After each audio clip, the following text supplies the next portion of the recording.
आओ सुनिए ਗਿਆਨੀ ਗੁਰਦਿੱਤ ਸਿੰਘ ਜੀ ਦੁਆਰਾ ਲਿਖੀ ਹੋਈ ਵਾਰਤਕ ਰਚਨਾ ਮੇਰੇ ਵੱਡੇ ਵਡੇਰੇ। ਮੇਰੇ ਦਾਦੇ ਪੜਦਾਦੇ ਵੱਡੇ ਵਡੇਰੇ ਕਿਸੇ ਰਾਜੇ ਨਵਾਬ ਦੇ ਨੌਕਰ, ਰਈਸ ਜਾਂ ਬਖਤਾਵਰ ਨਹੀਂ ਸਨ। ਨਾ ਹੀ ਉਹ ਅਧਿਆਤਮਕ ਖੇਤਰ ਵਿੱਚ ਕੋਈ ਦਰਜਾ ਰੱਖਦੇ ਸਨ ਅਤੇ ਵਿਦਵਾਨ ਹੋਣਾ ਤਾਂ ਉਹਨਾਂ ਲਈ ਇੱਕਦਮ ਹੀ ਅਜਨਬੀ ਹੋਇਆ। ਉਹ ਕੇਵਲ ਆਪਣੇ ਜ਼ਮਾਨੇ ਦੇ ਮਨੁੱਖ ਸਨ। ਮੇਰੇ ਵੱਡੇ ਵਡੇਰੇ ਜੇ ਕਿਸੇ ਰਾਜੇ ਦੇ ਨਵਾਬ ਦੇ ਮੁਲਾਜ਼ਮ ਹੁੰਦੇ ਤਾਂ ਅਸੀਂ ਵੀ ਕਿਸੇ ਦਫ਼ਤਰ ਦੇ ਕਲਰਕ ਹੋ ਕੇ 90 ਦੇ ਲੇਖੇ ਦੇ ਵਿੱਚ ਪਾਏ ਹੋਣਾ ਸੀ, ਜਾਂ ਕਿਤੇ ਫੌਜੀ ਅਫਸਰੀ ਛਾਂਟਦੇ ਹੁੰਦੇ। ਜੇ ਉਹ ਵਿਸਵੇਦਾਰ ਅਤੇ ਜਗੀਰਦਾਰ ਹੁੰਦੇ ਤਾਂ ਅਸੀਂ ਗਿਆਨੀ ਹੋਣ ਦੀ ਥਾਂ ਸ਼ਿਕਾਰੀ ਹੁੰਦੇ, ਕੁੱਤਿਆਂ ਅਤੇ ਬੰਦੂਕਾਂ ਦੇ ਦਲਾਂ ਨਾਲ ਦਲ ਭੰਜਨੀ ਸ਼ਾਸਤਰ ਅਤੇ ਸ਼ਮਿਆਨ ਲੈ ਕੇ ਰੋਈਆਂ ਕੱਛਦੇ ਫਿਰਦੇ ਹੁੰਦੇ। ਜੇ ਉਹ ਅਧਿਆਤਮਕ ਭਾਵਾਂ ਵਾਲੇ ਪੂਜਨੀਕ ਹੁੰਦੇ ਤਾਂ ਅਸੀਂ ਕਿਸੇ ਡੇਰੇ ਦੀ ਮਹੰਤੀ ਸੰਭਾਲੀ ਹੁੰਦੀ। ਜਿਨ੍ਹਾਂ ਦੇ ਮਹੰਤਾਂ ਦਾ ਕੰਮ ਅੱਜ ਕੱਲ੍ਹ ਕਥਾ ਕੀਰਤਨ ਦੀ ਥਾਂ ਸਵੇਰੇ ਆਪਣੇ ਹਾਲੀਆਂ ਪਾਲੀਆਂ ਨੂੰ ਧੰਦੇ ਲਗਾਉਣਾ, ਟਿਊਬਵੈੱਲਾਂ ਅਤੇ ਟਰੈਕਟਰ ਚਲਾਉਣਾ ਰਹਿ ਗਿਆ ਹੈ। ਸਾਡੇ ਵੱਡੇ ਵਡੇਰੇ ਜੋ ਵੀ ਸਨ ਠੀਕ ਹੀ ਸਨ। ਆਪਣੇ ਵੱਡੇ ਵਡੇਰਿਆਂ ਦਾ ਵਰਣਨ ਮੈਂ ਪਿਦਰਮ ਸੁਲਤਾਨ ਬੂਦ ਦਾ ਰੋਹਬ ਜਮਾਉਣ ਲਈ ਨਹੀਂ, ਇਸ ਲਈ ਕਰਨਾ ਚਾਹੁੰਦਾ ਹਾਂ ਕਿ ਮੇਰੇ ਵੱਡੇ ਪਿੰਡ ਆਪਣੇ ਦੇ, ਜਾਂ ਇਉਂ ਕਹੋ ਉਹ ਪੁਰਾਣੇ ਪੰਜਾਬ ਦੇ ਇੱਕ ਨਮੂਨੇ ਦੇ ਪੁਰਖੇ ਸਨ। ਮੈਂ ਆਪਣੇ ਦਾਦੇ ਬਾਬੇ ਅੱਖੀਂ ਨਹੀਂ ਦੇਖੇ, ਉਹਨਾਂ ਦੀਆਂ ਕਹਾਣੀਆਂ ਕੰਨੀ ਹੀ ਸੁਣੀਆਂ ਨੇ, ਅਤੇ ਉਹ ਕਥਾਵਾਂ ਹੁਣ ਵੀ ਮੇਰੇ ਪਿੰਡ ਦੇ ਕਿਸੇ ਵੀ ਪੁਰਾਣੇ ਆਦਮੀ ਤੋਂ ਸੁਣੀਆਂ ਜਾ ਸਕਦੀਆਂ ਹਨ। ਜਦੋਂ ਮੈਂ ਪਿੰਡ ਰਹਿੰਦਾ ਹੁੰਦਾ ਸੀ, ਮੇਰੀਆਂ ਪਾਈਆਕੂ ਦੀਆਂ ਹੱਡੀਆਂ ਅਤੇ ਇਕਹਿਰੇ ਕਰੰਗੇ ਵਾਲਾ ਜੂਸਾ ਦੇਖ ਕੇ ਪਿੰਡ ਦੇ ਪੁਰਾਣੇ ਲੋਕ ਕਿਹਾ ਕਰਦੇ ਸਨ, ਵੇਖਾਂ ਕਾਗਜ਼ੀ ਭਲਵਾਨ ਕਿਵੇਂ ਕੁੱਲ ਨੂੰ ਲੀਕ ਲਾਉਣ ਵਾਲਾ, ਇਹ ਬਾਬਿਆਂ ਦੇ ਘਰ ਨਕਵਾਇਆ ਪੁੱਤ ਜੰਮ ਪਿਆ ਏ। ਜੇ ਅੱਜ ਇਸ ਦੇ ਦਾਦੇ ਬਾਬੇ ਆ ਕੇ ਦੇਖਣ ਵਈ ਸਾਡੀ ਔਲਾਦ ਵਿੱਚ ਇਹ ਵੀ ਇੱਕ ਚੰਨ ਚਿਰਾਗ ਹੈ ਤਾਂ ਦੁਹੱਤੜੀ ਪਏ ਪਿੱਟਣ। ਕਿੱਥੇ ਉਹ ਦਿਓਆਂ ਜਿਹੇ ਵੱਡੇ ਕੱਦ ਕਾਠ ਵਾਲੇ ਬੰਦੇ, ਕਿੱਥੇ ਇਹ ਬਲੂੰਗੜਾ ਪਹਿਲਵਾਨ। ਮੇਰੇ ਵੱਡੇ ਵਡੇਰਿਆਂ ਦੀਆਂ ਕਈ ਮਜ਼ੇਦਾਰ ਕਹਾਣੀਆਂ ਹਨ ਜਿਨ੍ਹਾਂ ਨੂੰ ਪਿੰਡ ਦੇ ਸਿਆਣੇ ਲੋਕ ਤੇ ਗਾਲੜੀ ਚਟਕਾਰੇ ਲਾਲਾ ਸੁਣਾਇਆ ਕਰਦੇ ਹਨ। ਮੇਰੇ ਦਾਦੇ 4 ਭਰਾ ਸਨ, ਦਾਸ, ਪੁੰਨੂ, ਰਾਮਦੀਤਾ ਅਤੇ ਸਾਹਿਬ ਸਿੰਘ। ਕਿਹੜੇ? ਦਾਸ, ਪੁੰਨੂ, ਰਾਮਦੀਤਾ ਅਤੇ ਸਾਹਿਬ ਸਿੰਘ। 4 ਭਰਾ ਕੱਦ ਵੱਲੋਂ ਇੰਨੇ ਨਰੋਏ ਅਤੇ ਵੱਡੇ, ਰੱਜ ਕੇ ਖਾਣ ਅਤੇ ਦੱਬ ਕੇ ਵਾਹੁਣ ਵਾਲੇ, ਇਹੋ ਜਿਹੇ ਕਿ ਆਸ-ਪਾਸ ਦੇ ਪਿੰਡਾਂ ਲਈ ਹਊਆ ਬਣੇ ਹੋਏ ਸਨ। ਲੋਕ ਆਖਦੇ ਸਨ ਕਿ ਜਿਸ ਖੇਤ ਦੇ ਵਿੱਚੋਂ ਦੀ ਇਹ 4 ਬਾਬੇ ਲੰਘ ਜਾਣ, ਉਹ ਖੇਤ ਵਿੱਚ ਡੰਡੀ ਪੈ ਜਾਂਦੀ ਹੈ। ਸਾਡੇ ਵੱਡਿਆਂ ਦਾ ਨੇੜੇ ਦੇ ਪਿੰਡ ਛਾਪੇ ਖੂਨ ਦਾ ਰਿਸ਼ਤਾ ਹੋਣ ਕਰਕੇ ਵਰਤ ਵਰਤਾਰਾ ਸੀ। ਉਹਨਾਂ ਨੇ ਇੱਕ ਵਿਆਹ ਸਮੇਂ ਮੇਰੇ ਦਾਦਿਆਂ ਨੂੰ ਰੋਟੀ ਉੱਤੇ ਸੱਦਿਆ। ਉਹ ਉਸ ਦਿਨ ਰੋਹੀ ਵਿੱਚ ਹਲ ਵਾਹੁੰਦੇ ਸੀ। ਉੱਥੋਂ ਹੀ ਬਲਦ ਪਿੰਡ ਨੂੰ ਤੋਰ ਕੇ ਸਿੱਧੇ ਦੁਪਹਿਰੇ ਰੋਟੀ ਵੇਲੇ ਨੂੰ ਪਿੰਡ ਛਾਪੇ ਜਾ ਪੁੱਜੇ। ਅੱਗੋਂ ਵਿਆਹ ਵਾਲਿਆਂ ਨੇ ਮੇਲ ਗੇਲ ਲਈ ਇੱਕ ਕੜਾਹਾ ਗੁੜ ਤੇ ਪ੍ਰਸ਼ਾਦ ਦਾ ਕੱਢਿਆ ਹੋਇਆ ਸੀ। ਅਗਲਿਆਂ ਨੇ ਕਿਹਾ ਪਹਿਲਾਂ ਸ਼ਰੀਕੇ ਨੂੰ ਖਵਾ ਲਈਏ। ਸਾਡੇ ਬਾਬੇ ਕੜਾਹ ਖਾਣ ਲਈ ਪਹਿਲਾਂ ਹੀ ਬੈਠ ਗਏ। 4 ਭਾਈ ਜੂ ਨੀਵੀਂ ਪਾ ਕੇ ਖਾਣ ਲੱਗੇ। ਪ੍ਰਸ਼ਾਦ ਦਾ ਸਾਰਾ ਕੜਾਹਾ ਸਮੇਟ ਛੱਡਿਆ। ਉਹਨਾਂ ਦੇ ਵਰਤਾਵਿਆਂ ਨੇ ਬਥੇਰਾ ਇੱਧਰ ਉੱਧਰ ਦੇਖਿਆ ਬਈ ਕਿਧਰੇ ਇਹ ਕੜਾਹ ਪ੍ਰਸ਼ਾਦ ਕਿਸੇ ਚੀਜ਼ ਵਿੱਚ ਸੁੱਟੀ ਤਾਂ ਨਹੀਂ ਜਾ ਰਹੇ। ਪਰ ਉਹਨਾਂ ਦੇ ਕੱਦ ਕਾਠ ਅਤੇ ਖੁਰਾਕ ਹੀ ਇੰਨੀ ਸੀ ਕਿ ਜੇ ਇੱਕ ਕੜਾਹਾ ਹੋਰ ਬਣਿਆ ਹੁੰਦਾ ਤਾਂ ਅੱਧ ਪਚੱਧ ਉਸ ਵਿੱਚੋਂ ਕਿਹੜਾ ਨਾ ਚਰ ਜਾਂਦੇ। ਸਾਡੇ ਉਹਨਾਂ ਸੰਬੰਧੀਆਂ ਨੇ ਇਹਨਾਂ ਮਹਾਨ ਪੁਰਖਾਂ ਦੀ ਇੱਕ ਕਰਨੀ ਕਮਾਈ ਦਾ ਧਿਆਨ ਧਰ ਕੇ ਫੈਸਲਾ ਕਰ ਲਿਆ ਕਿ ਅੱਗੇ ਨੂੰ ਇਹਨਾਂ ਦੇ ਨਾਂ ਕਿਸੇ ਵਿਆਹ ਸ਼ਾਦੀ 'ਤੇ ਨਾ ਜਾਣਾ ਏ ਅਤੇ ਨਾ ਹੀ ਇਹਨਾਂ ਨੂੰ ਮੁੜ ਕੇ ਸੱਦਣਾ ਹੈ। ਜਦੋਂ ਮੇਰੇ ਜਿਹੇ ਛਟਾਕੀਆਂ ਖਾਣ ਵਾਲੇ ਕੁੱਲ ਵਿੱਚ ਚੰਨ ਚਿਰਾਗ ਪ੍ਰਗਟ ਹੋਏ, ਫਿਰ ਜਾ ਕੇ ਪੀੜ੍ਹੀਆਂ ਦੀ ਟੁੱਟੀ ਗੰਢੀ ਗਈ। ਖਾਣ ਪੀਣ ਦੇ ਪੱਖ ਨਾਲੋਂ ਵੱਧ ਪ੍ਰਸਿੱਧੀ ਉਹਨਾਂ ਦੀ ਜ਼ੋਰਾਵਰੀ ਵਧੇਰੇ ਮਸ਼ਹੂਰ ਸੀ। ਲੋਕ ਗੱਲਾਂ ਸੁਣਾਉਂਦੇ ਹਨ, ਪੁਰਾਣੇ ਸਮੇਂ ਵਿੱਚ ਪਹਿਲਵਾਨ ਢੋਲ ਵਾਲੇ ਨੂੰ ਨਾਲ ਲੈ ਕੇ ਦਿਗਵਿਜੇ ਦਾ ਝੰਡਾ ਫੜ ਕੇ ਚੜ੍ਹਦੇ ਹੁੰਦੇ ਸੀ। ਇੱਕ ਪਿੰਡ ਫਤਿਹ ਕਰਨਾ, ਦੂਜੇ ਪਿੰਡ ਉੱਤੇ ਚੜ੍ਹਾਈ ਕਰ ਦੇਣੀ। ਨਾਲ ਮੰਡੀਹਰ ਤੇ ਉਹਨਾਂ ਦੇ ਕਈ ਪੱਠੇ ਚਾਂਬਲੇ ਹੁੰਦੇ ਜਿਸ ਪਿੰਡ ਵਿੱਚ ਪੁੱਜਦੇ ਪਿੰਡ ਦੇ ਲੋਕਾਂ ਲਈ ਪਹਿਲਵਾਨਾਂ ਦਾ ਸਵਾਗਤ ਕਰਨਾ ਜ਼ਰੂਰੀ ਹੁੰਦਾ ਤੇ ਉਹ ਸਵਾਗਤ ਪਿੱਛੋਂ ਸਭਾ ਵਿੱਚ ਝੰਡਾ ਗੱਡ ਦਿੰਦੇ ਕਿ ਭਾਈ ਜੇ ਕੋਈ ਬੰਦਾ ਇੱਥੇ ਜ਼ੋਰ ਵਾਲਾ ਹੈ ਤਾਂ ਸਾਡੇ ਨਾਲ ਘੁਲ ਲਵੇ। ਇਸ ਤਰ੍ਹਾਂ ਦਾ ਇੱਕ ਜੰਗਲ ਵੱਲ ਦਾ ਭੁਸਰਿਆ ਹੋਇਆ ਪਹਿਲਵਾਨ ਆਪਣੀ ਬਿਜੇਪਾ ਤਾਕਾ ਲਹਿਰਾਉਂਦਾ ਸਾਡੇ ਪਿੰਡ ਵੀ ਆ ਗੱਜਿਆ। ਪਿੰਡ ਦਾ ਚੌਧਰੀ ਚੜ੍ਹਤ ਸਿੰਘ ਉਸ ਦੇ ਸਵਾਗਤ ਲਈ ਗਿਆ। ਇੱਕ ਸਭਾਤ ਬੈਠਕ ਵਿੱਚ ਉਤਾਰਾ ਕਰਾਇਆ ਗਿਆ। ਸਾਡਾ ਛੋਟਾ ਜਿਹਾ ਪਿੰਡ ਦੇਖ ਕੇ ਪਹਿਲਵਾਨ ਹੋਰ ਹੰਕਾਰ ਗਿਆ। ਉਹ ਬਿੰਦੇ ਝੱਟੇ ਆਖੇ, ਇੱਥੇ ਦਾ ਤਾਂ ਕਦੇ ਕੋਈ ਪਹਿਲਵਾਨ ਸੁਣਿਆ ਹੀ ਨਹੀਂ। ਤੁਸੀਂ ਪੱਕੀ ਰਸਤ ਹਵਾਲੇ ਕਰੋ, ਅਸੀਂ ਅਗਲੇ ਪਿੰਡ ਜਾਈਏ। ਪਿੰਡ ਦਾ ਚੌਧਰੀ ਸਿਆਣਾ ਸੀ।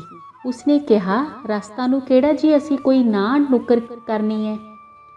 ਅਸੀਂ ਕਿਸੇ ਚੀਜ਼ ਤੋਂ ਨਾਬਰ ਨਹੀਂ। ਚੰਗੇ ਭਾਗਾਂ ਨੂੰ ਪਿੰਡ ਵਿੱਚ ਮਸਾਂ ਭਲਵਾਨ ਦੇ ਚਰਨ ਪਏ ਨੇ। ਇੱਕ ਰਾਤ ਕੱਟੋ, ਹੁਣ ਖਾਣ ਪੀਣ ਜੋਗੀ ਰਸਤ ਵਸਤ ਭੇਜ ਦਿੰਦੇ ਹਾਂ। ਦਿਨ ਚੜ੍ਹਦੇ ਨੂੰ ਸਾਰੀ ਗੱਲ ਨਛਿੱਟ ਲਵਾਂਗੇ। ਉਸ ਪੁਰਾਣੇ ਜ਼ਮਾਨੇ ਵਿੱਚ ਪਹਿਲਵਾਨਾਂ ਨੂੰ ਪਿੰਡਾਂ ਦੇ ਲੋਕ ਘਿਓ ਇਕੱਠਾ ਕਰਕੇ ਦਿੰਦੇ ਹੁੰਦੇ ਸਨ। ਗੁੜ ਤੇ ਕੱਪੜਿਆਂ ਦੇ ਥਾਨਾਂ ਦੀਆਂ ਪੰਡਾਂ ਬੰਨ੍ਹ ਕੇ ਦਿੰਦੇ ਸੀ। ਨਗਦੀ ਵੀ ਪੀਰਾਂ ਫਕੀਰਾਂ ਵਾਂਗ ਚੜ੍ਹਾਈ ਜਾਂਦੀ ਸੀ। ਇੱਕ ਪਹਿਲਵਾਨ ਪਿੰਡਾਂ ਤੋਂ ਕਾਫੀ ਸਮੱਗਰੀ ਘਿਓ ਤੇ ਕਈ ਤਰ੍ਹਾਂ ਦੇ ਬਦਾਮ ਆਦਿ ਮੇਵੇ ਤੇ ਹੋਰ ਗੁੜ ਗੰਢ ਪੂਰੇ ਗੱਡੇ ਤੇ ਲੱਦਦਾ।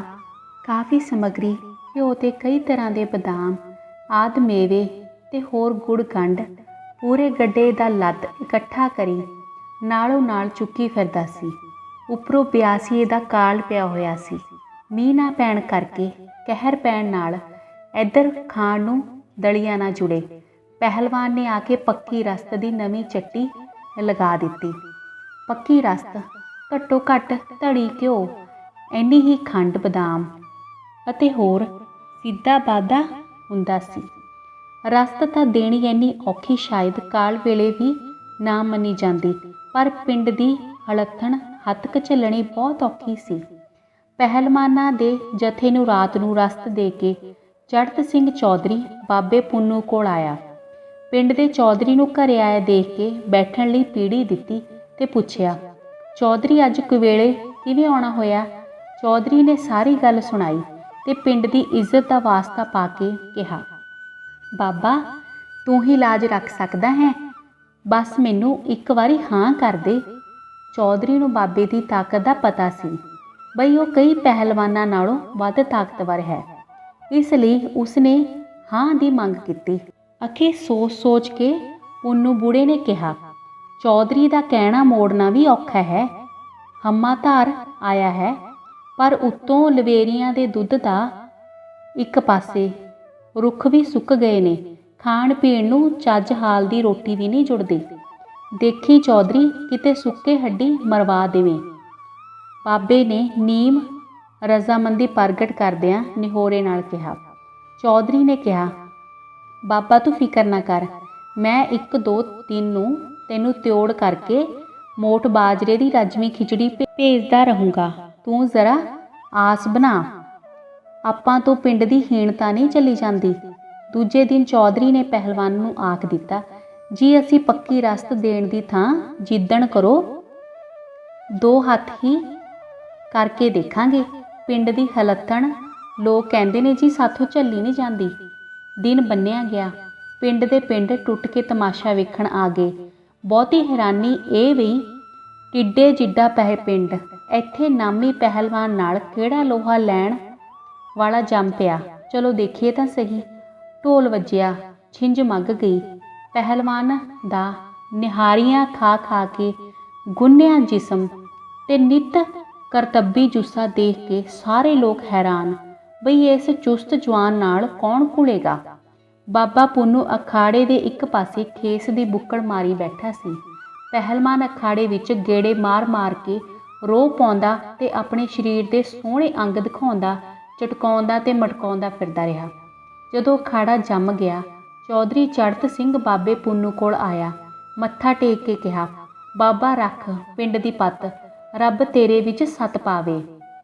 ਬਾਬੇ ਨੇ ਖੇਸ ਲਾ ਕੇ ਅਖਾੜੇ ਵਿੱਚ ਛਾਲ ਮਾਰੀ। ਕਿੱਥੇ ਨਾਗ ਵਾਂਗ ਲਿਸ਼ਕਦੇ ਜਿਸਮ ਵਾਲਾ ਪਹਿਲਵਾਨ ਦਾ ਜੁੱਸਾ, ਕਿੱਥੇ ਬਾਬਾ ਪੁੰਨੂ ਦਾ ਖੁਰਦੜਾ ਪਿੰਡਾ। ਜਿਸ ਦੇ ਪਿੰਡੇ ਨੂੰ ਤੇਲ ਦੀ ਤਿੱਪ ਵੀ ਨਹੀਂ ਸਨ ਛੂਈ ਹੋਈ। ਪਹਿਲਾਂ ਤਾਂ ਬਾਬੇ ਪੁੰਨੂ ਨੂੰ ਦੇਖ ਕੇ ਪਹਿਲਵਾਨ ਖਿੜਖਿੜਾ ਕੇ ਹੱਸਿਆ, ਫਿਰ ਰਹਿਮ ਤੇ ਘਰ ਆ ਕੇ ਬੋਲਿਆ, ਕਿਉਂ ਵਿਚਾਰੇ ਗਰੀਬ ਕਬੀਲਦਾਰ ਬੰਦੇ ਨੂੰ ਮਰਵਾਉਣ ਲੱਗੇ ਹੋ? ਪਹਿਲਵਾਨ ਨੂੰ ਕੱਢੋ ਜੇ 2 ਹੱਥ ਕਰਨੇ ਹਨ। ਬਾਬੇ ਪੁੰਨੂ ਨੇ ਧੀਰਜ ਨਾਲ ਕਿਹਾ, ਕੋਈ ਨਾ ਭਾਈ, ਪਹਿਲਵਾਨ ਕਦੇ ਫੇਰ ਕੱਢਾਂਗੇ, ਪਹਿਲਾਂ ਤੂੰ ਮੇਰੇ ਵਰਗੇ ਅੱਖੜ ਜੇ ਬੰਦੇ ਨਾਲ ਹੀ ਦੇਖ ਲੈ। 1-2 ਆਰੰਭਿਕ ਹੱਥ ਕਰਨ ਪਿੱਛੋਂ ਬਾਬਾ ਪੁੰਨੂ ਨੇ ਪਹਿਲਵਾਨ ਦੀ ਠੋਡੀ ਹੇਠਾਂ ਕੂਣੀ ਦਾ ਹੋੜਾ ਦੇ ਕੇ ਮਗਰੋਂ ਗਰਦਨ ਵੱਲੋਂ ਵਲੇਵੇਂ ਨਾਲ ਉਤਾਂਹ ਨੂੰ ਉਗੀਸ ਕੇ ਪਹਿਲਵਾਨ ਨੂੰ ਬਾਹਾਂ ਉੱਤੋਂ ਧਰਤੀ ਤੋਂ ਉੱਪਰ ਵੱਲ ਨੂੰ ਅਜਿਹਾ ਚੁੱਕਿਆ ਕਿ ਉਸ ਦੇ ਪੈਰ ਧਰਤੀ ਉੱਤੇ ਨਾ ਲੱਗਣ। ਸਾਰਾ ਭਾਰ ਮੂੰਹ ਦੀ ਠੋਡੀ ਤੇ ਗਰਦਨ ਉੱਤੇ ਆ ਪਿਆ। ਥੋੜ੍ਹੇ ਚਿਰ ਪਿੱਛੋਂ ਜਦੋਂ ਉਸ ਦੇ ਅੱਖਾਂ ਦੇ ਆਂਡੇ ਬਾਹਰ ਆਉਣ ਲੱਗੇ, ਸਿਰ ਚਕਰਾਇਆ ਤਾਂ ਲੱਗਾ ਘੋਰੜੂ ਵੱਜਣ। ਪਹਿਲਵਾਨ ਸਾਹਿਬ ਦੇ ਸਾਥੀ ਲੱਗੇ ਤੌਰ-ਭੌਰ ਹੋ ਕੇ ਵੇਖਣ। ਮਸਾਂ ਇਸ਼ਾਰਿਆਂ ਨਾਲ ਜਾਨ ਬਚਾਉਣ ਦੇ ਵਾਸਤੇ ਪਾ ਕੇ ਪਹਿਲਵਾਨ ਨੇ ਖਹਿੜਾ ਛੁਡਾਇਆ। ਬਾਬੇ ਪੁੰਨੂ ਨੇ ਲੋਕਾਂ ਨੂੰ ਕਿਹਾ, ਦੇਖੋ ਭਾਈ, ਅਸੀਂ ਹਲਾਂ ਘੁਲੇ ਨਹੀਂ। ਇਸ ਪਹਿਲਵਾਨ ਨੂੰ ਕਹੋ ਕਿ ਜਿੰਨਾ ਚਿਰ ਇੱਕ ਜਣਾ ਪੁੱਠਾ ਸਿੱਧਾ ਨਹੀਂ ਹੋ ਜਾਂਦਾ, ਉਹਨਾਂ ਚਿਰ ਕੁਸ਼ਤੀ ਪੂਰੀ ਨਹੀਂ ਹੁੰਦੀ। ਲੋਕ ਉਸ ਪਹਿਲਵਾਨ ਨੂੰ ਘੇਰ ਕੇ ਅਖਾੜੇ ਵੱਲ ਖਿੱਚਣ ਤੇ ਉਹ ਉੱਥੋਂ ਭੱਜਣ ਦੇ ਰਾਹ ਲੱਭੇ। ਆਖਰ ਦਿਨ ਛਿਪਦੇ ਤੋਂ ਪਹਿਲਾਂ ਆਪਣਾ ਲੁੰਗ ਲਾਣਾ ਛੱਡ ਕੇ ਪੱਤਰਾ ਵਾਚ ਗਿਆ। ਬਾਬੇ ਪੁੰਨੂ ਦੀ ਜੈ ਦੀ ਧੁਨੀ ਲੋਕਾਂ ਦੇ ਦਿਲਾਂ ਵਿੱਚ ਕਈ ਵਾਰੀ ਗੂੰਜਦੀ ਰਹੀ। ਇੱਕ ਵਾਰ ਦੀ ਗੱਲ ਹੈ, ਇੱਕ ਪੁਰਾਣੀ ਸ਼ਹਿਤੂਤ ਦਾ ਦਰਖਤ ਹਨੇਰੀ ਨਾਲ ਜੜ੍ਹਾਂ ਤੋਂ ਉਖੜ ਕੇ ਰਾਹ ਵਿਚਾਲੇ ਡਿੱਗ ਪਿਆ। ਉਸ ਦੀਆਂ ਜੜ੍ਹਾਂ ਧਰਤੀ ਤੋਂ ਉਖੜ ਕੇ ਬਾਹਰ ਆ ਗਈਆਂ, ਪਰ ਵਿੱਚੋਂ ਅਲੱਗਾ ਨਾ ਹੋਣ ਕਰਕੇ ਦਰਖਤ ਰਾਹ ਵਿੱਚ ਅੜਿੱਕਾ ਬਣ ਕੇ ਪੈ ਗਿਆ। ਸਾਡਾ ਇੱਕ ਬੁੱਢਾ ਬਾਬਾ ਉਧਰ ਲੰਘ ਰਿਹਾ ਸੀ। ਸ਼ਹਿਤੂਤ ਕੋਲ ਖੜੇ 1-2 ਬੰਦੇ ਸੋਚ ਰਹੇ ਸੀ, ਬਈ ਇਸ ਦੇ ਬੜਾਂਗ ਨੂੰ ਪਹਿਲਾਂ ਛਾਂਗੀਏ ਜਾਂ ਜੜ੍ਹਾਂ ਦੇ ਤਣੇ ਵੱਢੀਏ, ਤਾਂ ਜੋ ਕਿਵੇਂ ਛੇਤੀ ਰਾਹ ਬਣ ਜਾਏ ਤੇ ਲਾਂਘਾ ਹੋਵੇ। ਕੋਲੋਂ ਲੰਘਿਆ ਜਾਂਦਾ ਬਾਬਾ ਦੇਖ ਕੇ ਪੁੱਛਣ ਲੱਗੇ, ਬਾਬਾ, ਇਸ ਦੀ ਛਾਂਗ ਛੰਗਾਈ ਦੱਸ ਕਿਵੇਂ ਕਰੀਏ? ਬਾਬੇ ਨੇ ਕਿਹਾ, ਖਿੱਚ ਕੇ ਘਰ ਲੈ ਜਾਵੋ, ਆਪੇ ਛਾਂਗ ਛੰਗਾਈ ਹੁੰਦੀ ਰਹੇਗੀ। ਉਹਨਾਂ ਕਿਹਾ, ਲੈ ਬਈ ਬਾਬਾ, ਰਹੀ ਗੱਲ, ਜੇ ਤੂੰ ਖਿੱਚ ਕੇ ਲੈ ਜਾਵੇਂ ਤਾਂ ਸ਼ਹਿਤੂਤ ਤੇਰਾ ਹੋਇਆ। ਬਸ ਜੀ, ਫਿਰ ਕੀ ਸੀ? ਬਾਬੇ ਨੇ ਪਹਿਲਾਂ ਬੜਾਂਗ ਵਾਲੇ ਪਾਸਿਓਂ ਸ਼ਹਿਤੂਤ ਨੂੰ ਉਥਲ-ਪੁਥਲ ਕੇ ਜੜ੍ਹਾਂ ਉਖਾੜ ਦਿੱਤੀਆਂ, ਫਿਰ ਜੜ੍ਹਾਂ ਵੱਲੋਂ ਖਿੱਚ ਕੇ ਅੰਦਰ ਵਾੜ ਕੇ ਦਮ ਲਿਆ। ਤੰਗ ਦਰਵਾਜ਼ੇ ਵਿੱਚ ਅੜਿੱਕਾ ਲੱਗਿਆ। 2-4 ਝੜਕੇ ਲਾ ਕੇ ਜੜ੍ਹਾਂ ਵੱਲੋਂ ਟਹਿਣੇ ਟਾਹਣੀਆਂ ਫੜ ਕੇ ਅਜਿਹੇ ਖਿੱਚੇ ਕਿ ਉਹ ਸੁੱਕੜ ਕੇ ਨਾਲ ਲੱਗ ਗਈਆਂ। ਫਿਰ 2-4 ਹੁਜਕਿਆਂ ਨਾਲ ਸਾਰਾ ਰੁੱਖ ਘਸੀਟ ਕੇ ਅੰਦਰ ਖਿੱਚ ਕੇ ਸੁੱਟ ਲਿਆ। ਜਿਨ੍ਹਾਂ ਸੱਜਣਾਂ ਨੂੰ ਇਹਨਾਂ ਗੱਲਾਂ ਉੱਤੇ ਇਤਬਾਰ ਨਾ ਹੋਵੇ, ਉਹ ਸਾਡੇ ਇੱਕ ਘਰ ਵਿੱਚ ਕੀਕਰ ਦੀ ਚੜ੍ਹੀ ਹੋਈ ਲਟੈਣ ਦਾ ਪ੍ਰਤੱਖ ਪ੍ਰਮਾਣ ਅੱਖੀਂ ਦੇਖ ਸਕਦੇ ਹਨ, ਜਿਸ ਦੀ ਕਥਾ ਇਸ ਤਰ੍ਹਾਂ ਹੈ। ਕਹਿੰਦੇ ਹਨ, ਸਾਡਾ ਵੱਡਾ ਦਾਦਾ ਦਾਸ ਬਾਹਰ ਮੇਰੇ ਵਿੱਚ ਡੰਗਰਾਂ ਨੂੰ ਵੱਗ ਵਿੱਚ ਰਲਾਉਣ ਗਿਆ। ਫਿਰਦੇ ਫਿਰਾਂਦੇ ਦੀ ਇੱਕ ਕੀਕਰ ਦੀ ਗੇਲੀ ਉੱਤੇ ਨਿਗਾਹ ਪੈ ਗਈ। ਉਸ ਗੇਲੀ ਨੂੰ ਕੁਝ ਬੰਦੇ ਪਹਿਲਾਂ ਕਿਧਰੋਂ ਦੂਰ ਨੇੜਿਓਂ ਉੱਥੇ ਲਿਆ ਕੇ ਸੁੱਟ ਗਏ ਸੀ ਵੀ ਜਦੋਂ ਦੌ ਲੱਗਿਆ ਫਿਰ ਪਿੰਡ ਲੈ ਚੱਲਾਂਗੇ। ਲੱਕੜ ਦੀ ਅਜਿਹੀ ਮਾਰ ਧਾੜ ਪਹਿਲਾਂ ਆਮ ਹੁੰਦੀ ਸੀ। ਸਾਡੇ ਬਾਬੇ ਨੇ ਕਿਹਾ ਕਿ ਚੌਧਰੀ, ਇਹ ਟੰਬਾ ਜਿਹਾ ਕਿਸਦਾ ਹੈ? ਉਹ ਜਿਹੜਾ ਲੈ ਜਾਵੇ। ਚੌਧਰੀ ਨੇ ਵਿਅੰਗ ਕੀਤਾ, ਬਈ ਇਹ ਐਡੀ ਲੱਕੜ ਨੂੰ ਟੰਬਾ ਹੀ ਦੱਸਦਾ ਹੈ। ਫਿਰ ਚੌਧਰੀ ਬੁਰਾ ਨਾ ਮਨਾਉਣਾ ਆਖ ਕੇ ਬਾਬੇ ਨੇ ਨਾ ਕੀਤੀ ਹਾਂ ਨਾ ਕੀਤੀ ਹੂੰ, ਝੱਟ ਮੋਢਾ ਹੇਠਾਂ ਡਾਹ ਦਿੱਤਾ ਤੇ ਕਿੱਕਰ ਦੀ ਗੇਲੀ ਘਰ ਲਿਆ ਸੁੱਟੀ। ਉਸ ਦੀ ਲਟੈਨ ਚੜਾਈ ਗਈ। 80-90 ਵਰੇ ਪਿੱਛੋਂ ਪਿਛਲੇ ਸਾਲੀ ਉਹ ਸੁੱਕ ਪੱਕੀ ਤੱਚ-ਮੁੱਚ ਕਿ ਹੌਲੀ ਹੋਈ ਲਟੈਣ ਜਦੋਂ ਚੜਾਈ ਗਈ ਤਾਂ ਪਿੰਡ ਦੇ ਚੋਣਵੇਂ 8-10 ਗੱਭਰੂ ਇਕੱਠੇ ਕਰਨੇ ਪਏ। ਉਹ ਰਲ ਕੇ ਲਟੈਣ ਚੜਾਉਣ ਨਾਲੇ ਬਾਬਿਆਂ ਦੇ ਗੁਣ ਗਾਉਣ, ਭਈ ਦੇਖੋ ਹੁਣ ਸਾਰੇ ਪਿੰਡ ਦੇ ਚੋਣਵੇਂ ਮੁੰਡੇ ਲੱਗੇ ਹਨ। ਬਾਬਾ ਪਤਾ ਨਹੀਂ ਕਾਹਦਾ ਬਣਿਆ ਹੋਇਆ ਸੀ, ਜਿਹੜਾ ਇਕੱਲਾ ਹੀ ਇਹ ਗੇਲੀ ਚੁੱਕ ਲਿਆਇਆ ਸੀ। ਇਕੱਲੇ ਬਾਬਿਆਂ ਦੀਆਂ ਗੱਲਾਂ ਹੀ ਨਹੀਂ, ਉਹਨਾਂ ਦੀਆਂ ਭੈਣਾਂ ਵੀ ਅਜਿਹੀਆਂ ਸੀ। ਕਹਿੰਦੇ ਇੱਕ ਵਾਰੀ ਸਾਡੇ ਘਰ ਦੇ ਸਾਰੇ ਜੀਆਂ ਜਦੋਂ ਬਾਹਰ ਜਵਾਰ ਦੇ ਸਿੱਟੇ ਡੁੰਗਦੇ ਸੀ, ਉਹਨਾਂ ਦੀ ਛੋਟੀ ਭੈਣ ਰੋਟੀ ਲੈ ਕੇ ਗਈ। ਆਉਂਦੀ ਹੋਈ ਡੂੰਘੇ ਹੋਏ ਸਾਰੇ ਸਿੱਟਿਆਂ ਦੀ ਪੰਡ ਬੰਨ੍ਹ ਲਿਆਈ। ਜਦੋਂ ਸੀਟੇ ਕੁੱਟ ਕੇ ਸਾਰੀ ਜਵਾਰ ਜੋਖੀ ਤਾਂ 5 ਮਣ ਕੱਚੀ ਹੋਈ। ਬਾਕੀ ਨਿੱਕ ਸੁੱਕ ਅਣਜੋਖਿਆ ਹੀ ਪਰੇ ਸੁੱਟ ਦਿੱਤਾ। ਬਾਬਿਆਂ ਦੀ ਇੱਕ ਭੈਣ ਪਿੰਡ ਚੜਿੱਕ ਵਿੱਚ ਵਿਆਹੀ ਹੋਈ ਸੀ। ਪਹਿਲਾਂ ਸਹੁਰੇ ਗਈ ਤਾਂ ਸ਼ਾਮ ਨੂੰ ਬਾਹਰ ਜਾਣ ਵੇਲੇ ਰਾਹ ਵਿੱਚ ਇੱਕ ਪਹਿਲਵਾਨ ਮੁਗਦਰ ਚੁੱਕਦਾ ਦੇਖਿਆ। ਵਾਪਸ ਘਰ ਆਉਣ ਵੇਲੇ ਅਖਾੜਾ ਵਿਜੜ ਚੁੱਕਾ ਸੀ। ਬਾਬਿਆਂ ਦੀ ਭੈਣ ਨੇ ਆਪਣੀ ਸੱਸ ਨੂੰ ਪੁੱਛਿਆ, ਅੰਮਾ ਇੱਥੇ ਮੁੰਡੇ ਜਿਹੇ ਕੀ ਕਰਦੇ ਸੀ? ਧੀਏ, ਮੁਗਦਰ ਚੁੱਕਦੇ ਸੀ। ਪਿੰਡ ਦਾ ਇੱਕ ਪਹਿਲਵਾਨ ਬੜਾ ਨਰੋਆ ਹੈ, ਉਸ ਬਿਨਾਂ ਹੋਰ ਕੋਈ ਨੇੜੇ ਦੇ ਪਿੰਡ ਵਿੱਚ ਮੁਗਦਰ ਨੂੰ ਚੁੱਕ ਨਹੀਂ ਸਕਦਾ। ਬਾਕੀ ਲੋਕ ਦੂਰੋਂ ਨੇੜਿਓਂ ਉਸ ਨੂੰ ਦੇਖਣ ਆਏ ਹੋਏ ਸੀ। ਸਾਹਮਣੇ ਮੁਗਦਰ ਪਿਆ ਸੀ। ਅੰਮਾ ਜੀ, ਇਸੇ ਨੂੰ ਮੁਗਦਰ ਆਖਦੇ ਹਨ। ਆ ਕੇ ਉਸਨੇ ਜਿਉਂ ਚੁੱਕਿਆ, ਨਾਲ ਲੱਗਦੇ ਇੱਕ ਖੋਲੇ ਵਿੱਚ ਵਗਾ ਸੁੱਟਿਆ। ਦਿਨ ਚੜ੍ਹਿਆ ਤਾਂ ਲੋਕ ਲੱਗੇ ਮੁਗਦਰ ਦੀ ਭਾਲ ਕਰਨ। ਆਖਰ ਨਾਲ ਦੇ ਖੋਲੇ ਵਿੱਚ ਮਿਲ ਗਿਆ। ਜਿਵੇਂ ਕਿਸੇ ਨੇ ਰਾਹ ਵਿੱਚ ਲੱਗਦਾ ਅੜਿੱਕਾ ਦੂਰ ਕਰਨ ਲਈ ਇੱਕ ਰੋੜਾ ਪਰੇ ਵਗਾ ਸੁੱਟਿਆ ਹੋਵੇ। ਇਸ ਤਰ੍ਹਾਂ ਮੁਗਦਰ ਪਿਆ ਦੇਖਿਆ ਤਾਂ 4-5 ਜਣੇ ਰੇੜ ਕੇ ਮੁੜ ਉੱਥੇ ਲੈ ਆਏ। ਪਹਿਲਵਾਨ ਨੂੰ ਪਤਾ ਲੱਗਿਆ। ਉਹ ਭਮੱਤਰ ਗਿਆ ਵੀ ਮੇਰੇ ਬਿਨਾਂ ਇਸ ਮੁਗਦਰ ਨੂੰ ਹਿਲਾਉਣ ਵਾਲਾ ਹੋਰ ਇੱਥੇ ਕੌਣ ਆ ਗਿਆ ਹੈ। ਦੂਜੇ ਦਿਨ ਫਿਰ ਸ਼ਾਮ ਨੂੰ ਜਦ ਤੀਵੀਆਂ ਬਾਹਰ ਗਈਆਂ, ਮੁਗਦਰ ਉੱਥੇ ਪਿਆ ਦੇਖ ਕੇ ਕਿਹਾ, ਇਹ ਜੇ ਖਾਣਾ ਫੇਰ ਰਾਹ ਵਿੱਚ ਹੀ ਪਿਆ ਹੈ। ਆਖਦਿਆਂ ਬਾਬਿਆਂ ਦੀ ਭੈਣ ਨੇ ਇੰਨੇ ਜ਼ੋਰ ਦੀ ਵਗਾਇਆ ਕਿ ਅਗਲੇ ਖੋਲੇ ਦੀ ਕੰਧ ਢਹਿ ਗਈ। ਲੋਕਾਂ ਨੂੰ ਪਤਾ ਲੱਗ ਗਿਆ। ਪਹਿਲਵਾਨ ਦੀ ਖਾਨਿਓ ਗਈ। ਦੂਜੇ ਦਿਨ ਥਾਲੀ ਵਿੱਚ 101 ਰੁਪਏ ਤੇ ਇੱਕ ਸੁੱਚਾ ਤਿਉਰ ਲੈ ਕੇ ਪਹਿਲਵਾਨ ਆਇਆ ਤੇ ਬਾਬਿਆਂ ਦੀ ਭੈਣ ਨੂੰ ਨਜ਼ਰਾਨਾ ਪੇਸ਼ ਕਰਕੇ ਕਿਹਾ, ਚਾਚੀ ਤੂੰ ਮੇਰੀ ਧਰਮ ਦੀ ਭੈਣ ਹੋਈ। ਧੰਨ ਤੂੰ, ਧੰਨ ਤੇਰੇ ਜਣੇਂਦੇ। ਮੈਂ ਤਾਂ ਬਸ ਦਰਸ਼ਨਾਂ ਲਈ ਆਇਆ ਹਾਂ ਬਈ ਅਜਿਹੀ ਸ਼ਕਤੀ ਵਾਲੀ ਦੇਵੀ ਇੱਥੇ ਕੌਣ ਹੈ। ਮੈਂ ਅੱਜ ਤੋਂ ਪਹਿਲਵਾਨੀ ਛੱਡੀ। ਕਹਿੰਦੇ ਜੀ ਜਿਤਨਾ ਚਿਰ ਪਹਿਲਵਾਨ ਜਿਉਂਦਾ ਰਿਹਾ, ਹਰ ਇੱਕ ਤਿੱਥ ਤਿਉਹਾਰ ਉੱਤੇ ਬਾਬਿਆਂ ਦੀ ਭੈਣ ਨੂੰ ਤਿਉਰ ਤੇ ਕੱਪੜੇ ਲੀੜੇ ਚੜਾਉਂਦਾ ਰਿਹਾ। ਬਾਬਿਆਂ ਦੀ ਉਸ ਭੈਣ ਦੇ 2 ਪੁੱਤਰ ਜਨਮੇ। ਕਹਿੰਦੇ ਦੁੱਧ ਰਿੜਕਣ ਵੇਲੇ ਉਹ ਦੋਹਾਂ ਨੂੰ ਕੋਲੇ ਸੱਦ ਲੈਂਦੀ ਤੇ ਜੋ ਮੱਖਣੀ ਨਿਕਲਦੀ ਅੱਧੋ ਅੱਧ ਵੰਡ ਕੇ ਖਵਾਉਂਦੀ। ਫਿਰ ਦੜਾਉਂਦੀ, ਨਸਾਉਂਦੀ ਤੇ ਜ਼ੋਰ ਕਰਾਉਂਦੀ। ਉਹਨਾਂ ਵਿੱਚੋਂ ਇੱਕ ਵੱਡਾ ਮੰਗਲ ਸਿੰਘ ਨਾਮੀ ਪਹਿਲਵਾਨ ਹੋਇਆ। ਉਹ ਆਪਣੇ ਮਾਮਿਆਂ ਨੂੰ ਮਿਲਣ ਲਈ ਮੇਰੇ ਪਿੰਡ ਆਇਆ। ਲੋਕਾਂ ਨੇ 1 ਮਹੀਨੇ ਲਈ ਘੁਲਣ ਖੇਡਣ ਵਾਸਤੇ ਰੱਖ ਲਿਆ। ਉਹ ਸਵਾ ਮਣ ਦੀਆਂ ਮੂੰਗਲੀਆਂ ਫੇਰਿਆ ਕਰਦਾ ਸੀ। ਮਹੀਨਾ ਭਰ ਮੂੰਗਲੀਆਂ ਫੇਰਦਾ ਰਿਹਾ। ਸਾਰਾ ਪਿੰਡ ਦੇਖਣ ਜਾਂਦਾ। ਬਾਹਰੋਂ ਵੀ ਲੋਕ ਦੇਖਣ ਆਉਂਦੇ, ਪਰ ਮੇਰੇ ਬਾਬੇ ਹੁਰੀ ਨਾ ਗਏ। ਇੱਕ ਦਿਨ ਚੌਧਰੀ ਨੇ ਕਿਹਾ, ਬਾਬਾ ਤੁਹਾਡਾ ਭਾਣਜਾ ਆਇਆ ਹੋਇਆ ਹੈ, ਕਿਸੇ ਦਿਨ ਉਸ ਦਾ ਕਰਤੱਵ ਦੇਖ ਕੇ ਹੌਸਲਾ ਅਫਜ਼ਾਈ ਤਾਂ ਕਰੋ। ਬਾਬੇ ਨੇ ਕਿਹਾ, ਐਵੇਂ ਕਿਧਰੇ ਨਮੋਸ਼ੀ ਨਾ ਦਵਾ ਦੇਵੇ। ਚੰਗਾ, ਕਿਸੇ ਦਿਨ ਆਵਾਂਗੇ। ਅਗਲੇ ਦਿਨ ਜਦੋਂ ਬਾਬਾ ਗਿਆ ਤਾਂ ਉਸਦੇ ਪਹਿਲਵਾਨ ਭਾਣਜੇ ਦੇ ਮੂੰਹ ਤੇ ਲਾਲੀਆਂ ਆ ਗਈਆਂ। ਉਸਨੇ ਕਿਹਾ, 20-25 ਸੇਰ ਦੇ ਹੋਰ 2 ਸੰਗਲ ਮੂੰਗਲੀਆਂ ਨੂੰ ਬੰਨ੍ਹ ਦੇਵੋ, ਮੇਰਾ ਮਾਮਾ ਦੇਖਣ ਆਇਆ ਹੈ। ਜਦੋਂ ਉਸਨੇ ਸੰਗਲ ਬੰਨ੍ਹ ਕੇ ਮੂੰਗਲੀਆਂ ਫੇਰੀਆਂ, ਮਾਮੇ ਨੇ ਆਪਣੇ ਭਾਣਜੇ ਨੂੰ ਭੱਜ ਕੇ ਕੁੱਛੜ ਵਿੱਚ ਲੈ ਲਿਆ।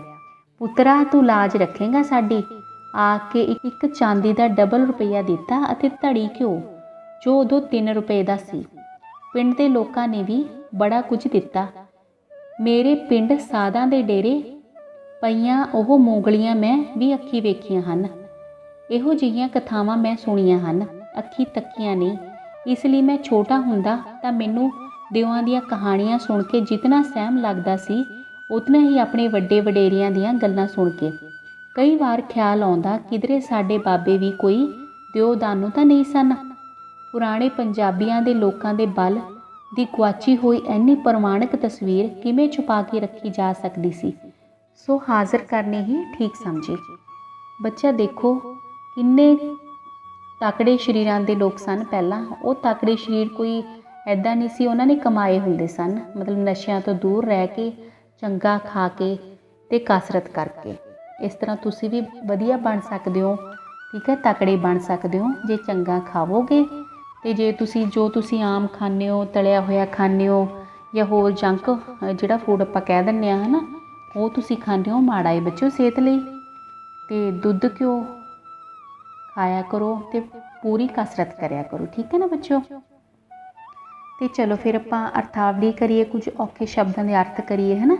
ਅਜਨਬੀ ਓਪਰਾ, ਨਕਵਾਇਆ ਕਮਜ਼ੋਰ, ਦਿਗਵਿਜੈ ਜਿੱਤ, ਮੁੰਡੀਹਰ ਮੁੰਡਿਆਂ ਦੀ ਟਾਣੀ, ਨਾਬਰ ਇਨਕਾਰੀ, ਰੋਹੀਆਂ ਜੰਗਲ ਬੀਆਬਾਨ, ਨਿਹਾਰੀਆਂ ਸਵੇਰ ਵੇਲੇ ਦਾ ਭੋਜਨ ਨਾਸ਼ਤਾ, ਟੰਬਾ ਸੋਟੀ ਡੰਡਾ, ਮੁਗਦਰ ਮੋਲਾ ਮੂਸਲ, ਤਿਉਰ ਤਿੰਨ ਬਸਤਰ, ਰਸਤ ਖਾਣ ਪੀਣ ਦੀ ਸਮੱਗਰੀ, ਬੜਾਂਗ ਵਡਾਂਗ ਛਾਂਗੇ ਹੋਏ ਰੁੱਖ ਦੇ ਵੱਡੇ ਟਾਣੇ, ਲਟੈਣ ਸ਼ਤੀਰੀ ਵੱਡਾ ਸ਼ਤੀਰ, ਕਰਤੱਬ ਜੌਹਰ।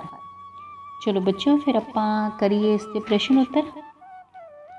ਸਭ ਤੋਂ ਪਹਿਲਾਂ ਇਹ ਸਾਰ ਆਪਾਂ ਕਰੀ ਚੁੱਕੇ ਹਾਂ ਬੱਚੋ। ਫਿਰ ਉਸ ਤੋਂ ਬਾਅਦ ਛਾਪੇ ਪਿੰਡ ਵਾਲਿਆਂ ਨੇ ਲੇਖਕ ਦੇ ਵਡੇਰਿਆਂ ਤੋਂ ਕਿਉਂ ਨਾਤਾ ਤੋੜ ਲਿਆ। ਇਸ ਪਿੰਡ ਵਾਲਿਆਂ ਨੇ ਲੇਖਕ ਦੇ ਵਡੇਰਿਆਂ ਨੂੰ ਕਿਸੇ ਵਿਆਹ ਵਿੱਚ ਸੱਦਾ ਦਿੱਤਾ। ਇਹ ਖੇਤਾਂ ਵਿੱਚ ਹਲ ਵਾਹ ਕੇ ਦੁਪਹਿਰ ਵੇਲੇ ਵਿਆਹ ਵਾਲਿਆਂ ਦੇ ਘਰ ਪਹੁੰਚ ਗਏ। ਖਾਣ ਬੈਠੇ ਤਾਂ ਕੜਾਹਾ ਪ੍ਰਸ਼ਾਦ ਦਾ ਸਾਰਾ ਖਾ ਗਏ। ਵਿਆਹ ਵਾਲਿਆਂ ਨੇ ਇਹਨਾਂ ਦੀ ਖੁਰਾਕ ਜ਼ਿਆਦਾ ਦੇਖ ਕੇ ਇਹਨਾਂ ਤੋਂ ਨਾਤਾ ਤੋੜ ਲਿਆ। ਜਦੋਂ ਲੇਖਕ ਥੋੜ੍ਹਾ ਖਾਣ ਵਾਲਾ ਸੀ ਤਾਂ ਉਹਨਾਂ ਨੇ ਵਿਆਹ 'ਤੇ ਬੁਲਾਉਣਾ ਸ਼ੁਰੂ ਕੀਤਾ। ਪੁਰਾਣੇ ਸਮੇਂ ਵਿੱਚ ਭਲਵਾਨ ਕਿਵੇਂ ਪਿੰਡਾਂ ਉੱਤੇ ਫਤਿਹ ਪ੍ਰਾਪਤ ਕਰਦੇ ਸਨ। ਪੁਰਾਣੇ ਸਮਿਆਂ ਵਿੱਚ ਪਿੰਡਾਂ ਵਿੱਚ ਪਹਿਲਵਾਨ ਆਪਣੇ ਨਾਲ ਕਿਸੇ ਪਹਿਲਵਾਨਾਂ ਨੂੰ ਘੁਲਣ ਲਈ ਵੰਗਾਰਦੇ ਸਨ। ਜੇ ਕੋਈ ਉਹਨਾਂ ਦੀ ਵੰਗਾਰ ਨੂੰ ਕਬੂਲ ਕਰ ਲੈਂਦਾ ਅਤੇ ਘੁਲਣ ਲਈ ਆਪਣਾ ਕੋਈ ਬੰਦਾ ਅਖਾੜੇ ਵਿੱਚ ਭੇਜਦਾ, ਜੇ ਉਹ ਪਹਿਲਵਾਨ ਉਸ ਬੰਦੇ ਜਾਂ ਪਹਿਲਵਾਨ ਨੂੰ ਹਰਾ ਦਿੰਦਾ ਤਾਂ ਉਹ ਪਿੰਡ ਉੱਤੇ ਫਤਿਹ ਪ੍ਰਾਪਤ ਕਰ ਲੈਂਦੇ ਸਨ ਅਤੇ ਹਰ ਸਾਲ ਉਸ ਪਿੰਡ ਦੇ ਕੋਲੋਂ ਮਨਮਰਜ਼ੀ ਦੀ ਰਸਦ ਲੈਂਦੇ ਸਨ। ਕਿਧਰੇ ਸਾਡੇ ਬਾਬੇ ਵੀ ਕੋਈ ਦਿਓਦਾਨੂ ਤਾਂ ਨਹੀਂ ਸਨ। ਮੇਰੇ ਵੱਡੇ ਵਡੇਰੇ ਦੇ ਪ੍ਰਸੰਗ ਵਿੱਚ ਇਸ ਕਥਨ ਦੀ ਪੁਸ਼ਟੀ ਕਰੋ। ਲੇਖਕ ਦੇ ਵੱਡੇ ਵਡੇਰਿਆਂ ਦੀ ਖੁਰਾਕ ਅਤੇ ਤਾਕਤ ਦੇਖ ਕੇ ਤਾਂ ਇੰਜ ਲੱਗਦਾ ਹੈ ਕਿ ਉਹ ਕਿਸੇ ਦਿਓਦਾਨੂ ਨਾਲੋਂ ਘੱਟ ਨਹੀਂ ਸਨ। ਇਸ ਲੇਖ ਵਿੱਚ ਲੇਖਕ ਨੇ ਪੁਰਾਣੇ ਪੰਜਾਬ ਦੇ ਲੋਕਾਂ ਦੀ ਖੁਰਾਕ, ਸਖਤ ਮਿਹਨਤ ਅਤੇ ਤਾਕਤ ਦੀ ਤਸਵੀਰ ਖਿੱਚ ਕੇ ਅੱਜ ਦੇ ਨੌਜਵਾਨਾਂ ਅੱਗੇ ਪੇਸ਼ ਕੀਤੀ ਹੈ। ਲੇਖਕ ਦੇ ਬਾਬਿਆਂ ਵੱਲੋਂ ਕੜਾਹ ਪ੍ਰਸ਼ਾਦ ਦਾ ਕੜਾਹਾ ਖਤਮ ਕਰ ਦੇਣਾ ਕਿਸੇ ਦਾਨਵ ਦੀ ਖੁਰਾਕ ਤੋਂ ਘੱਟ ਨਹੀਂ ਸੀ। ਵੱਡੇ ਸ਼ਹਿਤੂਤ ਨੂੰ ਖਿੱਚ ਕੇ ਘਰ ਲਿਆਉਣਾ, ਕਿੱਕਰਾਂ ਦੀ ਵੱਡੀ ਸਾਰੀ ਗੇਲੀ ਨੂੰ ਟੰਬਾ ਕਹਿ ਕੇ ਘਰ ਖਿੱਚ ਲਿਆਉਣਾ ਅਤੇ ਵੱਡੇ ਜੋ ਪਹਿਲਵਾਨ ਸੀ ਉਹਨਾਂ ਨੂੰ ਹਰਾ ਦੇਣਾ, ਇਸ ਤਰ੍ਹਾਂ ਉਹਨੂੰ ਲੱਗਦਾ ਸੀ ਕਿ ਦਿਓਦਾਨਾਂ ਨਾਲੋਂ ਘੱਟ ਨਹੀਂ ਸਨ। ਇਸ ਪਾਠ ਵਿੱਚ ਬਾਬਿਆਂ ਦੀ ਭੈਣ ਦੇ ਕਾਰਨਾਮਿਆਂ ਦਾ ਜ਼ਿਕਰ ਆਇਆ, ਆਪਣੇ ਸ਼ਬਦਾਂ ਵਿੱਚ ਲਿਖੋ। ਬਾਬਿਆਂ ਦੀ ਭੈਣ ਵੀ ਉਹਨਾਂ ਵਾਂਗ ਤਾਕਤਵਰ ਸੀ। ਇੱਕ ਵਾਰ ਬਾਬੇ ਦੀ ਭੈਣ ਸਿੱਟੇ ਡੁੰਗ ਕੇ ਭਾਰੀ ਪੰਡ ਲੈ ਆਈ। ਜਦੋਂ ਕੁੱਟ ਕੇ ਜਵਾਰ ਦੀ ਤੁਲਾਈ ਕੀਤੀ ਤਾਂ ਕੱਚੇ 5 ਮਣ ਹੋਏ। ਬਾਕੀ ਨਿੱਕ ਸੁੱਕ ਅਣਜੋਖਿਆ ਪਰੇ ਸੁੱਟ ਦਿੱਤਾ। ਬਾਬੇ ਦੀ ਦੂਜੀ ਭੈਣ ਝੜੀਕ ਵਿਖੇ ਵਿਆਹੀ ਹੋਈ ਸੀ। ਉਸਦੀ ਸੱਸ ਨੇ ਉਸਨੂੰ ਕਿਹਾ ਕਿ ਇਹ ਮੁੰਡੇ ਮੁਦਗਰ ਚੁੱਕਦੇ ਹਨ, ਜਦੋਂ ਮਤਲਬ ਬਾਹਰ ਗਈ ਸੀ। ਕੋਈ ਵੀ ਹੋਰ ਪਿੰਡ ਵਾਲਾ ਮੁਕਦਰ ਨਹੀਂ ਸੀ ਚੁੱਕ ਸਕਦਾ। ਬਾਬੇ ਦੀ ਭੈਣ ਨੇ ਮੁਕਦਰ ਪਿਆ ਦੇਖਿਆ ਤਾਂ ਉਸਨੂੰ ਇੰਜ ਵਗਾ ਮਾਰਿਆ ਜਿਵੇਂ ਕੋਈ ਰਸਤੇ ਦਾ ਰੋੜਾ ਹੋਵੇ। ਦੂਸਰੇ ਦਿਨ ਵੀ ਇੰਜ ਹੀ ਕੀਤਾ, ਪਰ ਜਦੋਂ ਪਹਿਲਵਾਨ ਨੇ ਇਹ ਸੋਚਿਆ ਕਿ ਮੇਰੇ ਬਿਨਾਂ ਕੌਣ ਇਹਨੂੰ ਚੱਕ ਸਕਦਾ ਹੈ ਤਾਂ ਉਸਨੂੰ ਪਤਾ ਲੱਗਾ ਕਿ ਇਹ ਇੱਕ ਔਰਤ ਹੈ, ਤਾਂ ਉਹ ਉਸਦੇ ਘਰ ਗਿਆ। ਉਸਨੂੰ ਭੈਣ ਕਿਹਾ, 101 ਰੁਪਏ ਅਤੇ ਇੱਕ ਤਿਉਰ ਦਿੱਤਾ, ਮਤਲਬ ਕੱਪੜੇ ਦਿੱਤੇ, ਅਤੇ ਉਸਨੂੰ ਆਪਣੀ ਧਰਮ ਦੀ ਭੈਣ ਬਣਾ ਲਿਆ ਅਤੇ ਪਹਿਲਵਾਨੀ ਕਰਨੀ ਛੱਡ ਦਿੱਤੀ। ਜਦੋਂ ਤੱਕ ਉਹ ਜਿਉਂਦਾ ਰਿਹਾ ਉਸਨੂੰ ਇਸ ਤਰ੍ਹਾਂ ਕੱਪੜੇ ਲੀੜੇ ਅਤੇ ਤਿਉਰ ਚੜਾਉਂਦਾ ਰਿਹਾ। ਲੋਕ ਪਹਿਲਵਾਨਾਂ ਦਾ ਕਿਵੇਂ ਸਤਿਕਾਰ ਕਰਦੇ ਸਨ। ਲੋਕ ਪਿੰਡ ਦੇ ਪਹਿਲਵਾਨਾਂ ਨੂੰ ਘਿਓ, ਗੁੜ, ਕੱਪੜੇ, ਨਗਦੀ ਅਤੇ ਖਾਣ ਪੀਣ ਦੀਆਂ ਵਸਤਾਂ ਦੇ ਕੇ ਉਹਨਾਂ ਦਾ ਸਤਿਕਾਰ ਕਰਦੇ ਸਨ। ਮਤਲਬ ਉਹਨਾਂ ਨੂੰ ਨਗਦੀ ਚੜਾਉਂਦੇ ਸਨ, ਬਹੁਤ ਸਤਿਕਾਰ ਕਰਦੇ ਸਨ, ਪੀਰਾਂ ਫਕੀਰਾਂ ਵਾਂਗ। ਬਾਬੇ ਪੁੰਨੂ ਤੇ ਭਲਵਾਨ ਦੀ ਕੁਸ਼ਤੀ ਦਾ ਵਰਣਨ ਕਰੋ। ਬਾਬੇ ਪੁੰਨੂ ਨੇ ਆਰੰਭਕ ਹੱਥ ਕਰਨ ਮਗਰੋਂ ਭਲਵਾਨ ਦੀ ਠੋਡੀ ਹੇਠਾਂ ਕੂਣੀ ਦਾ ਹੋੜਾ ਦੇ ਕੇ ਮਗਰੋਂ ਗਰਦਨ ਵੱਲੋਂ ਵਲੇਵੇਂ ਨਾਲ ਉਸਨੂੰ ਬਾਹਾਂ ਉੱਪਰ ਚੁੱਕਿਆ ਕਿ ਸਾਰਾ ਭਾਰ ਠੋਡੀ ਤੇ ਗਰਦਨ ਉੱਤੇ ਆ ਜਾਣ ਕਰਕੇ ਉਸਦੇ ਅੱਖਾਂ ਮਤਲਬ ਆਨੇ ਬਾਹਰ ਆ ਗਏ। ਉਸਨੇ ਇਸ਼ਾਰਿਆਂ ਨਾਲ ਆਪਣੀ ਜਾਨ ਦਾ ਵਾਸਤਾ ਪਾਇਆ, ਮਤਲਬ ਖਹਿੜਾ ਛੁਡਾਇਆ। ਲੋਕ ਪਹਿਲਵਾਨ ਨੂੰ ਘੇਰੇ ਅਖਾੜੇ ਵਿੱਚ ਲਿਆਉਣ ਤੇ ਉਹ ਅਖਾੜੇ ਵਿੱਚੋਂ ਬਾਹਰ ਭੱਜਣ ਲੱਗ ਗਿਆ। ਪਹਿਲਵਾਨ ਦਿਨ ਛਿਪਦੇ ਤੋਂ ਪਹਿਲਾਂ ਕੱਪੜਾ ਲੱਤਾ ਚੁੱਕ ਕੇ ਤੁਰਦਾ ਹੋਇਆ। ਬਾਬੇ ਪੁੰਨੂ ਦੀ ਜੈ ਜੈਕਾਰ ਹੋਈ। ਬੱਚਿਓ, ਦੁਹਰਾਈ ਲਈ ਆਪਾਂ ਕੁਝ ਪ੍ਰਸ਼ਨ ਉੱਤਰ ਸਾਂਝੇ ਕਰਦੇ ਹਾਂ, ਬਹੁਤ ਛੋਟੇ। ਮੇਰੇ ਵੱਡੇ ਵਡੇਰੇ ਲੇਖ ਦਾ ਲੇਖਕ ਕੌਣ ਹੈ? ਗਿਆਨੀ ਗੁਰਦਿੱਤ ਸਿੰਘ। ਲੇਖਕ ਦੇ ਬਾਬਿਆਂ ਨੂੰ ਕਿਹੜੇ ਪਿੰਡ ਵਾਲਿਆਂ ਨੇ ਬੁਲਾਇਆ ਸੀ? ਛਾਪੀ ਪਿੰਡ ਵਾਲਿਆਂ ਨੇ। ਬਾਬਿਆਂ ਨੇ ਛਾਪੇ ਪਿੰਡ ਜਾ ਕੇ ਕੀ ਖਾਧਾ? ਜੋ ਮੇਲ ਗੇਲ ਵਾਸਤੇ ਕੜਾਹ ਬਣਾਇਆ ਸੀ, ਪੂਰੇ ਦਾ ਪੂਰਾ ਕੜਾਹਾ ਖਾ ਗਏ। ਅੱਗੋਂ ਤੋਂ ਪਿੰਡ ਵਾਲਿਆਂ ਨੇ ਬਾਬਿਆਂ ਨੂੰ ਕਿਹਾ ਵਤੀਰਾ ਰੱਖਿਆ ਮਤਲਬ ਉਹਨਾਂ ਨੂੰ ਬੁਲਾਉਣਾ ਬੰਦ ਕਰ ਦਿੱਤੇ ਸੀ ਵਿਆਹ ਸ਼ਾਦੀਆਂ 'ਤੇ। ਬਾਬਾ ਹਨੇਰੀ ਨਾਲ ਡਿੱਗੇ ਰੁੱਖ ਨੂੰ ਕਿਵੇਂ ਲਿਆਇਆ ਸੀ? ਜੜੋਂ ਉਖਾੜ ਕੇ। ਬਾਬਾ ਜਿਹੜਾ ਲੱਕੜੀ ਦਾ ਟੁਕੜਾ ਚੁੱਕ ਲਿਆਇਆ ਸੀ ਉਹ ਕਿੰਨਾ ਭਾਰਾ ਸੀ? ਉਸ ਟੁਕੜੇ ਨੂੰ ਮਸਾਂ 8-10 ਆਦਮੀ ਚੁੱਕ ਸਕੇ। ਭਲਵਾਨ ਤੇ ਪੁੰਨੂ ਦੀ ਕੁਸ਼ਤੀ ਵਿੱਚ ਜਿੱਤ ਕਿਸ ਦੀ ਹੋਈ? ਬਾਬੇ ਪੁੰਨੂ ਦੀ। ਬਾਬਿਆਂ ਦੀ ਭੈਣ ਜਿਹੜੀ ਪੰਡ ਚੁੱਕ ਕੇ ਇਕੱਲੀ ਘਰ ਲਿਆਈ ਸੀ ਉਸ ਵਿੱਚੋਂ ਕਿੰਨਾ ਅਨਾਜ ਨਿਕਲਿਆ ਸੀ? 5 ਮਣ ਕੱਚਾ ਮਤਲਬ 2 ਮਣ ਪੱਕਾ। ਪਹਿਲਵਾਨ ਦਾ ਮੁਗਦਰ ਚੁੱਕ ਕੇ ਸੁੱਟਣ ਤੇ ਪਹਿਲਵਾਨ ਨੇ ਕੀ ਦਿੱਤਾ ਸੀ? 101 ਨਗਦ ਤੇ 1 ਤਿਉਰ। ਬੱਚਿਓ ਇਹ ਸਨ ਪ੍ਰਸ਼ਨ ਉੱਤਰ, ਬਾਬਿਆਂ ਬਾਰੇ ਜਾਣਕਾਰੀ। ਤੇ ਇਸ ਪਾਠ ਤੋਂ ਆਪਾਂ ਇਹੀ ਸਿੱਖਿਆ ਕਿ ਆਪਾਂ ਕੀ ਕਰਨਾ ਬੱਚਿਓ, ਵੱਧ ਤੋਂ ਵੱਧ ਖਾਣਾ ਏ, ਰੱਜ ਕੇ ਖਾਣਾ ਏ ਤੇ ਕਸਰਤਾਂ ਕਰਨੀਆਂ ਨੇ। ਠੀਕ ਹੈ, ਗੰਦਾ ਮੰਦਾ ਨਹੀਂ ਖਾਣਾ। ਸੁਣਨ ਅਤੇ ਸਮਝਣ ਲਈ ਤੁਹਾਡਾ ਬਹੁਤ ਬਹੁਤ ਧੰਨਵਾਦ ਬੱਚਿਓ।